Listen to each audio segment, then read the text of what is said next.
नमस्कार मित्रांनो. आज आपण an encounter of special kind या धड्याचा भाग 2 पार्ट सेकंड पाहणार आहोत. बघा तर मग. By this time my parents and sisters had come out on to the veranda and were witnessing my rescue operation. By this time ह्यावेळी माय पॅरेंट्स माझे पालक अँड सिस्टर्स आणि बहिणी हॅड कम आउट त्या बाहेर आल्या ऑन टू द वेरंडा वरंड्यामध्ये were witnessing ते पुरावा देत होते माय रेस्क्यू ऑपरेशन. रेस्क्यू ऑपरेशनचा अर्थ होतो बचाव मोहीम. म्हणजे लेखकानं तपन मुखर्जी यांनी जी त्या माकडाच्या पिल्लाला वाचवण्याची मोहीम हाती घेतली होती, बचाव मोहीम, त्या बचाव मोहिमेचे ते पुरावेदार होते. Some of my neighbours had also gathered in the distance. Some of our neighbours म्हणजे आमचे काही शेजारी पाजारी, हॅड अल्सो गॅदर्ड ते सुद्धा एकत्र जमा झाले होते. इन द डिस्टन्स काही अंतरावर. I took the baby langur to our backyard and gently laid him on the floor inside the poultry coop. बघा लेखक काय म्हणतोय. आय टूक द बेबी लंगूर मी त्या बाळ लंगुराला घेऊन गेलो टू आवर बॅकयार्ड आमच्या पाठीमागच्या अंगणामध्ये. बॅकयार्डचा अर्थ होतो पाठीमागचं अंगण. And gently laid him on the floor inside the poultry coop. आणि नंतर लेखकानं फ्लोअरवर त्या माकडाच्या पिल्ल्याला आडवं ठेवलं. इनसाइड म्हणजे आतल्या बाजूला द पोल्ट्री कूप. पोल्ट्री कूप म्हणजे कोंबड्यांचं घर, ज्याला आपण खुराडा असं म्हणत असतो. ग्रामीण भागामध्ये त्याला खुराडी म्हणतात. His body was full of deep bite marks and scratched. His body त्या बाळ वानराचं जे बॉडी होतं, शरीर होतं, was full of deep bite.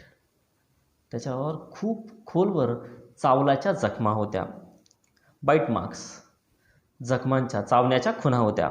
And स्क्रॅचड आणि त्याला स्क्रॅचड केल्याच्या म्हणजे ओरबडल्याच्याही खुणा होत्या. Blood oozing was oozing from some of the wounds. Blood म्हणजे रक्त. वॉज ओझिंग, ओझिंगचा अर्थ होतो ओघळत होतं. From some of the wounds त्यातील काही जखमा खूप खोल होत्या आणि त्यामुळं त्या जखमांमधून रक्त ओघळत होतं. The baby remained motionless.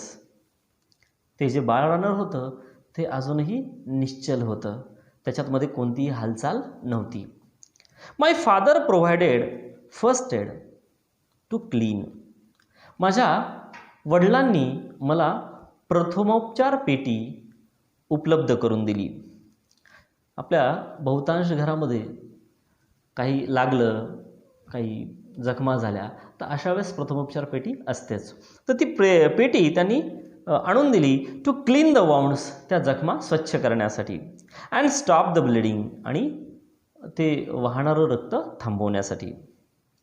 I was relieved. मी सुटकेचा निश्वास टाकला. To find out that the baby was breathing even though his breaths were shallow. I was relieved मी सुटकेचा निश्वास टाकला. टू फाइंड आउट हे आढळून दॅट की द बेबी वॉज ब्रीदिंग ते बाळ श्वासोश्वास घेत होतं. म्हणजे लेखकाला थोडीशी भीती होती की ते बाळवानर मेलंय. Even though his breaths were shallow, पण तरीसुद्धा त्याच्या श्वासोश्वास घेण्याचं प्रमाण होतं ते उथळ होतं, म्हणजे कमी होतं. Splashes of cold water made the baby stir and after a few shaky attempts he sat up. Splashes of cold waters म्हणजे थंड पाण्याचे सपकारे. म्हणजे लेखकानं हातावर पाणी घेतलं आणि त्याच्या तोंडावर अंगावर पाण्याचे सपकारे मारले. मेड द बेबी स्टीर, आणि त्यामुळं ते बेबी थोडीशी हालचाल करू लागलं. स्टीर म्हणजे मूव्ह होणं, हलणं. And after a few shaky attempts, आणि थोड्या शेकी अटेम्प्ट्स केल्यानंतर म्हणजे थोडंसं थरथर कापत कापत, ही सॅटअप, ते कसं बसं आपल्या जागेवर बसलं. He was in a state of shock, त्याला धक्का बसला होता. And started trembling like a leaf in the wind. He was in state of shock, त्याला तो धक्क्याच्या मनस्थितीमध्ये होता. अँड स्टार्टेड ट्रिम्बलिंग, आणि तो थरथर कापू लागला, like a leaf in the wind, जसं की वाऱ्यामुळं जशी झाडांचे पानं हलतात तसं ते वानराचं पिल्लू, माकडाचं पिल्लू थरथर कापत होतं. बघा, his two little twinkling eyes welled up with tears and he started to sob with a muffled cry, just like a human child would after experiencing trauma. बघा, लक्ष द्या. His two little twinkling eyes, त्याचे 2 लुकलुकणारे डोळे, weld up with tears, त्याच्यामध्ये अश्रू, tears म्हणजे अश्रू, ओघळू लागले. And he started to sob, आणि तो हुंदके देऊ लागला. With a muffled cry, muffled क्रायचा अर्थ होतो दबक्या आवाजामध्ये रडणं. ते वानराचं पिल्लू दबक्या आवाजामध्ये रडू लागलं होतं. Just like a human child, जसं की एखादं मानवी बाळ, वुड आफ्टर एक्सपिरियन्सिंग ट्रॉमा, जेव्हा त्याला अनुभव आला एखाद्या ट्रॉमाचा अर्थ होतो मानसिक आघात. मानवी बाळाला जसा एखादा मानसिक आघात झाला तर ते जसं रडतं तसं दबक्या आवाजामध्ये ते वानराचं पिल्लू रडत होतं. I offered him a peeled banana which he accepted with his unsteady hand and began taking hesitant bites. I offered him a peeled banana, मी त्याला साल काढलेलं केळं दिलं. विच ही एक्सेप्टेड, जे त्यानं स्वीकारलं. विथ अनस्टेडी हँड, त्याच्या अस्थिर हाताने. And began taking hesitant bites, आणि ते बिचकत त्याला खाऊ लागलं. बरोबर. आता हेजिटंटचा अर्थ तसं पाहायला गेलं तर कचरणे, घाबरणे असा होतो. बाईट्स म्हणजे चावणे होतो. पण इथं आपण शब्दशः अर्थ न घेता वाक्याला अनुरूप होईल असा अर्थ घेतोय की बिचकत ते खात होतं. My attention was fixed on the revival of the baby langur. My attention म्हणजे माझं लक्ष, वॉज फिक्स्ड, मग ते केंद्रित झालं होतं ऑन द रिवायवलचा अर्थ होतो बाळांनो सुटकेकडे केंद्रित झालं होतं. ऑफ द बेबी लंगूर, त्या बाळ लंगुराच्या सुटकेकडं लेखकाचं लक्ष केंद्रित झालं होतं. Suddenly I had an uncanny feeling, आणि अचानकपणे आय हॅड, माझ्यामध्ये एक अनकॅनी फिलिंग्ज आली, एक विलक्षण अशी भावना आली. ऑफ बिंग वॉचड, आणि ती भावना होती की कुणीतरी मला पाहत आहे. आय टर्नड अवे, मी वळून दूर पाहिलं. फ्रॉम द कुक, त्या खुराड्यातून. अँड लुकड अप, आणि माझं लक्ष वर गेलं. There sat the mother langur on our kitchen roof, watching every move I made. There sat, त्या ठिकाणी बसलेली होती. The mother langur, ती आई लंगूर. On our kitchen roof, आमच्या किचनच्या छतावर. Watching every move I made, ती प्रत्येक मूव म्हणजे माझी प्रत्येक हालचाल लक्ष देऊन पाहत होती.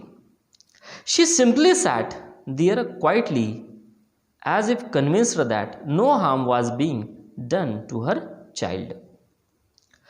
She simply sat, ती सरळ शांत त्या ठिकाणी बसली होती. As if convinced that, जशी की तिनं स्वतःच्या मनाची खात्री करून घेतली होती. That no harm was being, कोणताच हानी किंवा धोका होणार नाही आहे, डन टू हर चाइल्ड, तिच्या मुलाला, तिच्या बाळाला मी कोणतीच हानी पोहोचवणार नाही आहे, याची मनाची तिनं खात्री नक्कीच करून घेतली होती. Meanwhile the baby sensed the presence of his mother and started to sob and cry a little louder. Meanwhile याचाच अर्थ the baby sensed the presence of his mother, त्या बाळाला त्याच्या आईची उपस्थिती जाणवली. त्या बाळाला त्याच्या आईची उपस्थिती जाणवली. आणि एखाद्या त्या बाळाला अशा मनस्थितीमध्ये जर त्याच्या आईची उपस्थिती जाणवली असेल अँड स्टार्टेड टू सॉब, तर त्या बाळानं परत हुंदके द्यायला सुरुवात केली. अँड क्राय, आणि रडायला सुरुवात केली. अ लिटिल लाउडर, थोडंसं मोठ्या आवाजात. आय रिट्रीटेड, मी माघारी वळालो. From the door of the coop to allow the mother access to her baby. I retreated, मी मागे वळालो. फ्रॉम द डोअर, त्या दरवाजातून, ऑफ द कूप, त्या कोंबड्याच्या खुराडाच्या, टू अलाउ द मदर, परवानगी द्यायला त्याच्या आईला, ॲक्सेस टू हर बेबी, की तिनं त्याला घेऊन जावं. Immediately the mother descended on the floor of the coop and picked up the baby in her arms. She gave the baby a through body inspection to check his injuries and then cuddled him tightly in her bosom. बघा मित्रांनो, लेखक काय म्हणतोय, immediately, मग लगेचच. The mother descended, आई पण descended झाली. Descended म्हणजे छपरावरून खाली उतरणे. आई पण छपरावरून खाली उतरली. ऑन द फ्लोअर, त्या जमिनीवर, ऑफ द कूप, त्या खुरड्याच्या. And picked up the baby, आणि तिनं आपल्या बाळाला उचलून घेतलं. She gave the baby body inspection, आणि तिनं आपल्या बाळाचं पूर्ण शरीर जे आहे ते तपासलं. टू चेक हिज इंजुरीज, त्याच्या जखमा ती तपासत होती. And then cuddled him tightly, आणि नंतर तिनं कडल्ड केलं. कडल्ड म्हणजे कवटाळून घेतलं. इन हर बॉसम, तिच्या उराशी, तिच्या छातीशी तिनं त्याला कवटाळून घेतलं. The baby found a great solace in her caring arms. The baby found, त्या बाळाला सुद्धा आढळला, ग्रेट सोलॅस, एक खूप मोठा दिलासा. इन हर केअरिंग आर्म्स, तिच्या मायेच्या मिठीमध्ये, आईच्या मायेच्या मिठीमध्ये त्या बाळालाही खूप मोठा दिलासा मिळाला. The mother sat still with the baby in her lap for a few minutes. मग ती आई सॅट, ती बसली, स्टील, अजूनही तिथंच बसली. With the baby in her lap, त्या बाळाला आपल्या लॅपवर घेऊन, आपल्या मांडीवर घेऊन ती बसली. अ few minutes, for a few minutes, काही मिनिटासाठी. It was almost as if she was pondering over her options and trying to figure out how she could keep the baby safe from the further assault. बघा, it was almost as if she was pondering. जवळपास मला असं वाटत होतं की ती pondering करती आहे. पॉन्डरिंगचा अर्थ होतो चिंतन, ती करत होती काहीतरी. ओव्हर हर ऑप्शन्स, तिच्याकडे पर्याय काय आहे. आता ह्या बाळ लंगुराला ती घेऊन जाईल आणि परत जर त्या बलवान वानराला पाहिलं तर तो परत हल्ला करेल, त्याला मारेल. तर ती पर्यायांचा विचार करत होती, चिंतन करत होती. And trying to figure out how she could keep the baby safe, आणि ती फिगर आउट करण्याचा प्रयत्न करत होती, मार्ग काढायचा प्रयत्न करत होती. How she could keep the baby safe, की ती आपल्या बाळाला सुरक्षित कशी ठेवल. फ्रॉम फर्दर असल्ट, अशा प्रकारच्या असल्टमधनं. असल्टचा अर्थ होतो मित्रांनो हल्ला करणं. अशा प्रकारच्या हल्ल्यापासून ती आपल्या बाळाला सुरक्षित कशी ठेवू शकेल. For a few seconds the mother langur looked straight into my eyes. For a few seconds, काही सेकंदासाठी. द मदर लंगूर, ती आई वानर, looked straight into my eyes, ती माझ्या आईजमध्ये पाहत होती, माझ्या डोळ्यामध्ये पाहत होती. इवन टुडे, आजसुद्धा, I cannot forget that look, in her eyes, showering silent gratitude on me for saving her child. Even today, तर आज सुद्धा I cannot forget that look. तिच्या नजरेमधलं ते बघणं मी विसरू शकलेलो नाही आहे. शॉवरिंग सायलेंट ग्रॅटिट्यूड, कारण तिच्या डोळ्यामधनं ती सायलेंट म्हणजे शांत अभिवादन व्यक्त करत होती, कृतज्ञता व्यक्त करत होती. ऑन मी, माझ्याबद्दल, माझ्यावर. फॉर सेविंग हर चाइल्ड, कारण मी तिच्या बाळाचा जीव वाचवला होता. I was overwhelmed by the emotion, the sentiment and the way she said thanks to me.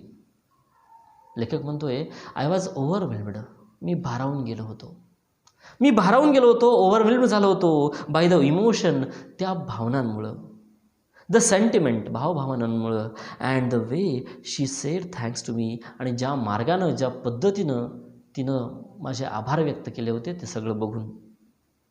There sat a universal mother holding a stricken child in her lap. There, तिथं sat, बसलेली होती अ universal mother, एक universal आई, एक वैश्विक आई त्या ठिकाणी बसली होती. होल्डिंग, धरून, अ स्ट्रायकन चाइल्ड, एका स्ट्रायकन झालेल्या, त्रस्त झालेल्या मुलाला. इन हर लॅप, तिच्या मांडीवर घेऊन, तिच्या कुशीत घेऊन बसलेली होती. Then in a flash she jumped with her baby, clinging to her belly and reached our kitchen roof. Then in a flash, आणि मग एका क्षणामध्ये, एका झटक्यामध्ये, she jumped with her baby, तिनं तिच्या बाळासहित उडी मारली. क्लिंगिंग टू हर बेली, आपल्या ढेरीला, उदराला लगडलेलं ते बाळ होतं, त्यासहित तिनं उडी मारली. And reached our kitchen roof, आणि आमच्या किचनच्या छपरावर पोहोचली. शी सर्वेड द एरिया, तिनं त्या भागाचं नजरेनं सर्वेक्षण केलं. फॉर अ व्हिशियस मेल लंगूर, त्या व्हिशियसचा अर्थ होतो दृष्ट. मेल लंगूर म्हणजे नर वानर, ते जे बलवान दृष्ट वानर होतं त्याचा त्या भागामध्ये ते कुठं दिसतं त्याचं सर्वेक्षण केलं. अँड देन लिफ्ट अवे, आणि नंतर तिनं लिफ्ट केलं म्हणजे झेप मारली. इन द डिरेक्शन, त्या दिशेला, opposite to the place of the violent encounter, विरुद्ध दिशेला, ज्या ठिकाणी तो भीषण हल्ला झाला होता. व्हायलंट म्हणजे हिंस्त्र असं इन्काउंटर झालं होतं. The brief meeting with the mother and the baby langur convinced me.